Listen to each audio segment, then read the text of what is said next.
Hola, queridos amigos. Bienvenidos a Explorando la Palabra, un programa radial y en línea dedicado a leer, amar y vivir todo el consejo de Dios.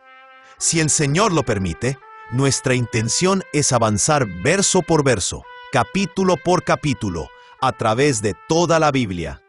Acompañándonos para continuar este recorrido, está nuestro maestro de la Biblia aquí en Explorando la Palabra, el pastor Paul Carter.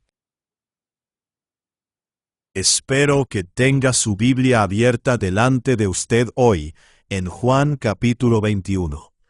Voy a comenzar leyendo en el versículo 1. Escuchen ahora la palabra de Yahweh. Después de esto, Jesús se manifestó otra vez a los discípulos junto al mar de Tiberias. Y se manifestó de esta manera. Ahora vamos a detenernos aquí para recordar que la última vez que vimos a los discípulos, ellos estaban en Jerusalén, pero ahora están en Galilea. El mar de Tiberias es simplemente otro nombre para el mar de Galilea. Juan no nos dice cómo llegaron allí.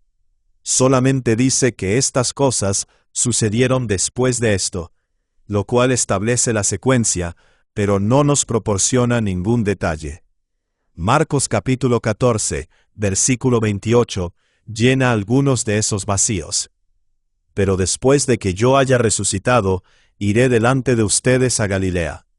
Obviamente eso ocurrió, y ahora Juan recuerda una historia particular de aquellos acontecimientos.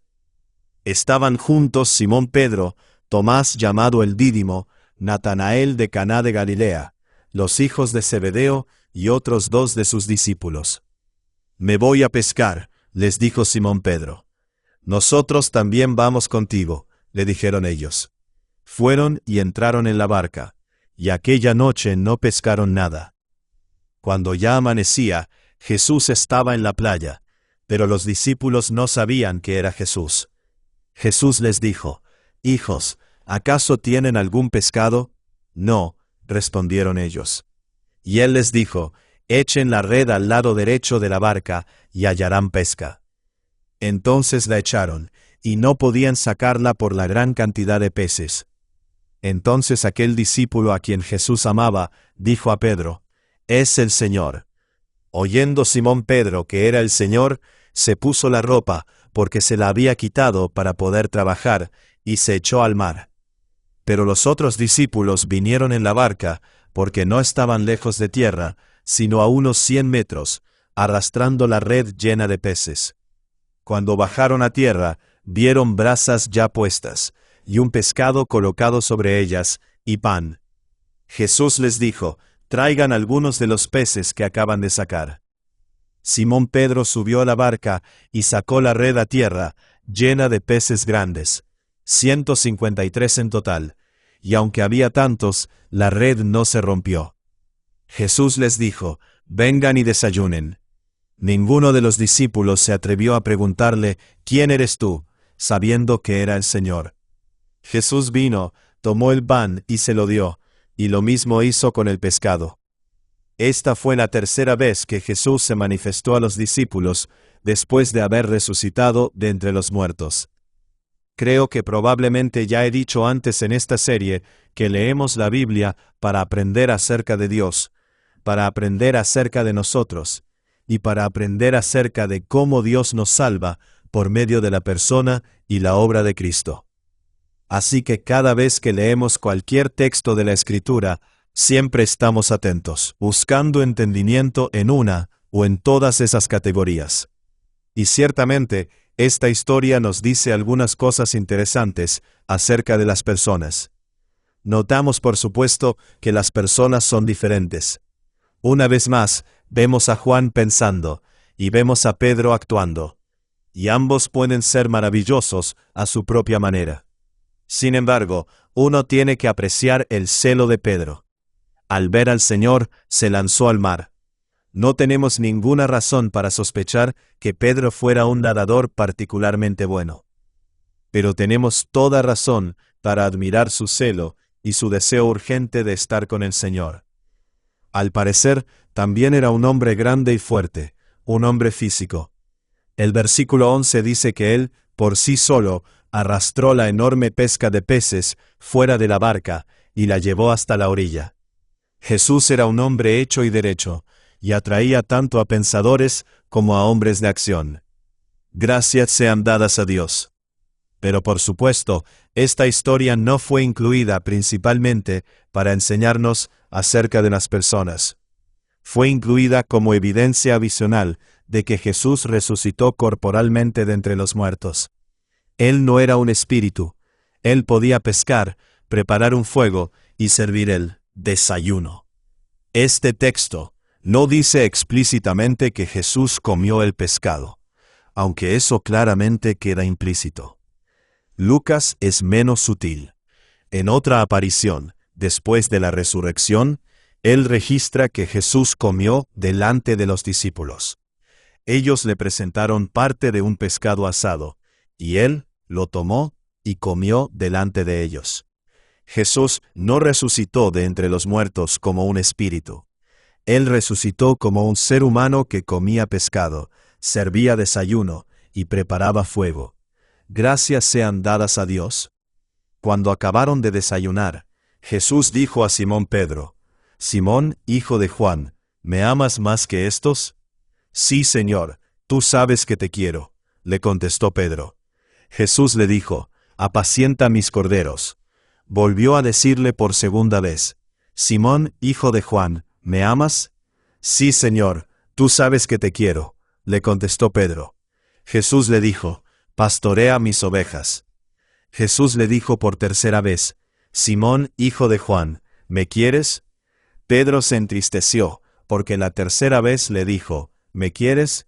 Y le respondió: «Señor, tú no sabes todo, tú sabes que te quiero». «Apacienta mis ovejas», le dijo Jesús. «En verdad te digo, que cuando eras más joven, te vestías y andabas por donde querías. Pero cuando seas viejo, extenderás las manos y otro te vestirá, y te llevará a donde no quieras». Esto dijo, dando a entender la clase de muerte con que Pedro glorificaría a Dios. Y habiendo dicho esto, le dijo: «Sígueme».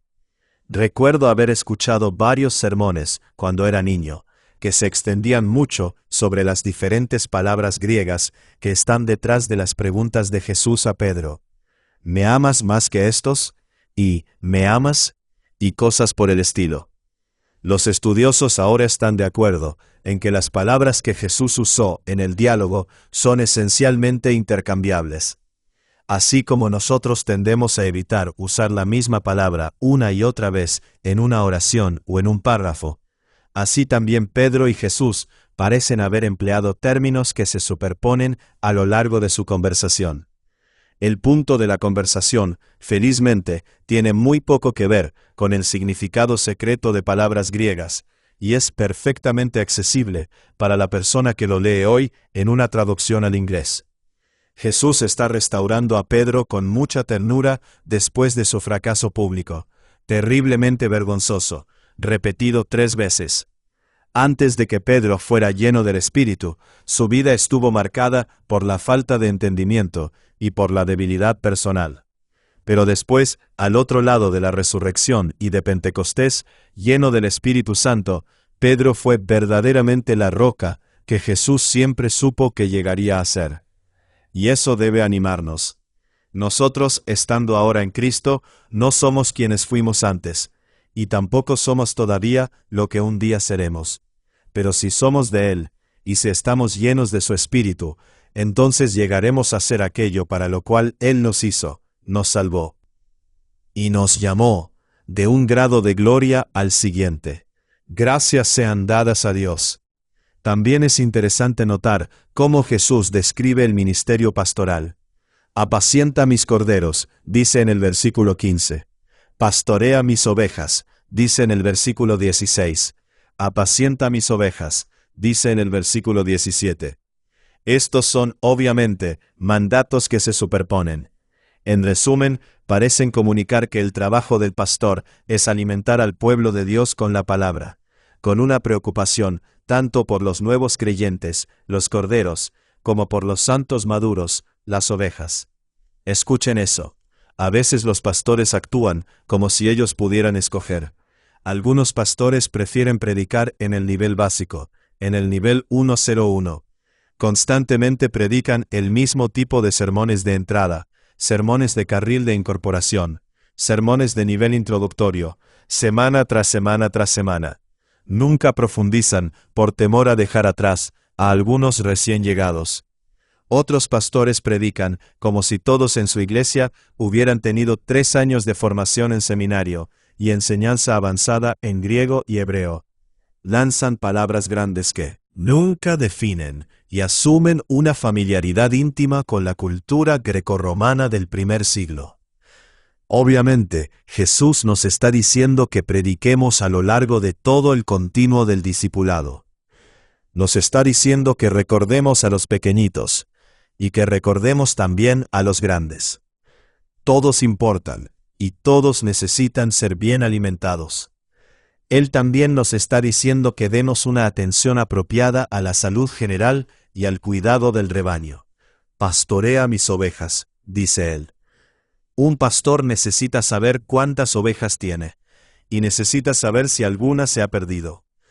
Necesita saber cuáles ovejas se están volviendo viejas, y cuán rápido y cuán lejos se puede esperar razonablemente que caminen en cualquier día determinado. Estas son cosas a las que cualquier pastor de ovejas prestaría atención. Cuanto más cuando estamos pastoreando hombres y mujeres, niños y niñas, de parte del Dios Todopoderoso. Un pastor sabio presta mucha atención a toda la gama de sus deberes enumerados. También vale la pena notar que Jesús aquí asume que los cristianos individuales necesitarán instrucción y supervisión. Vivimos en una época de rebelión y desconfianza hacia todas las instituciones, así que puede ser útil recordar que esta institución particular, la Iglesia, fue instituida por Jesucristo para nuestro bien y para su gloria eterna. Por lo tanto, para decir lo obvio, no es opcional, es útil, es necesaria, y es buena. Ahora bien, eso no quiere decir que toda iglesia en el mundo sea buena. Algunas son malas, algunas descuidan sus deberes, algunos pastores se comen a las ovejas. Pero eso no invalida la institución, simplemente significa que uno tiene que ejercer cierto discernimiento. Pero para ser muy claro aquí, en el cristianismo bíblico no existe tal cosa como creer sin pertenecer. Jesús pone a sus ovejas en un rebaño, bajo varios pastores particulares y concretos. Y esa fue su idea. Gracias sean dadas a Dios. Pedro, volviéndose, vio que le seguía el discípulo a quien Jesús amaba, el que en la cena se había recostado sobre el pecho de Jesús, y le había preguntado, «Señor, ¿quién es el que te va a entregar?» Entonces Pedro, al verlo, dijo a Jesús, «Señor, ¿y este qué?» Jesús le dijo, «Si yo quiero que él se quede hasta que yo venga, ¿a ti qué? Tú, sígueme». Por eso el dicho se propagó entre los hermanos que aquel discípulo no moriría. Pero Jesús no le dijo que no moriría, sino, «Si yo quiero que se quede hasta que yo venga, ¿a ti qué?» Pobre querido Pedro, parece que antes de recibir al Espíritu Santo en Hechos capítulo 2, este hermano sufría terriblemente del mal de meter la pata cada vez que abría la boca. Habiendo sido restaurado al ministerio pastoral, inmediatamente cae en celos pastorales. ¿Y qué de ese hombre?